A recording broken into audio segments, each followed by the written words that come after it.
Assalamualaikum warahmatullahi wabarakatuh. Teman-teman sekalian, berjumpa lagi dengan channel saya.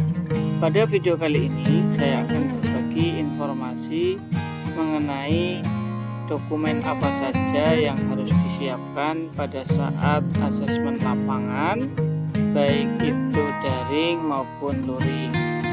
Nah, secara detail teman-teman bisa nanti membaca di pedoman AL ya, untuk akreditasi prodi kependidikan.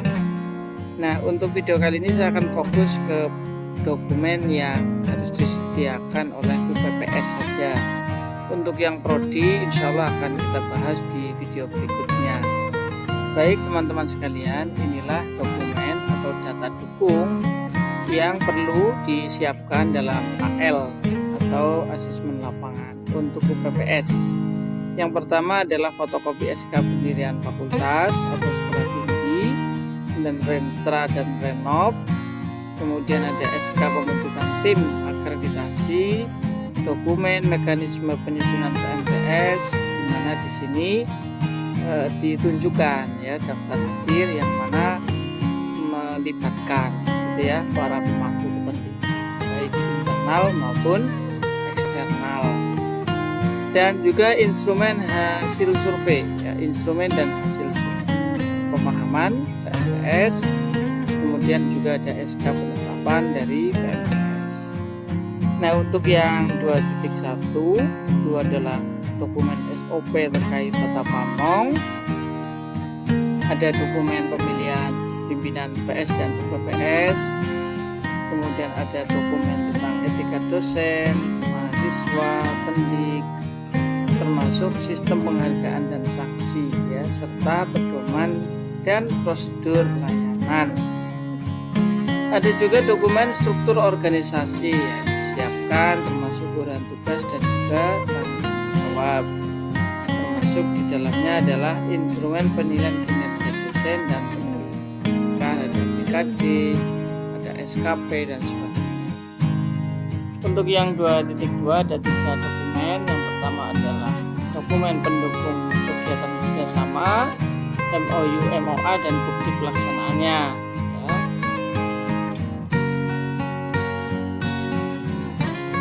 Nah, untuk yang 2.3 adalah dokumen tentang SPM atau sistem penyampaian mutu di tingkat fakultas atau sekolah tinggi, hasil audit, ada monef penjaminan mutu dan juga bukti tindak lanjut temuan.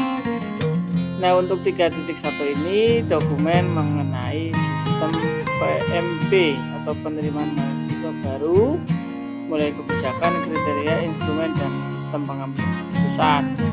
Kemudian dokumen upaya peningkatan animo, dokumen data mahasiswa dan data lulusan, termasuk IPK.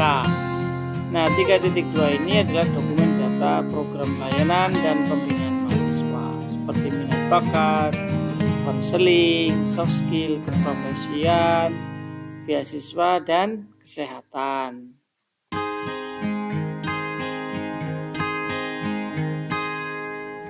Kemudian dokumen kebijakan dan program layanan bimbingan karir.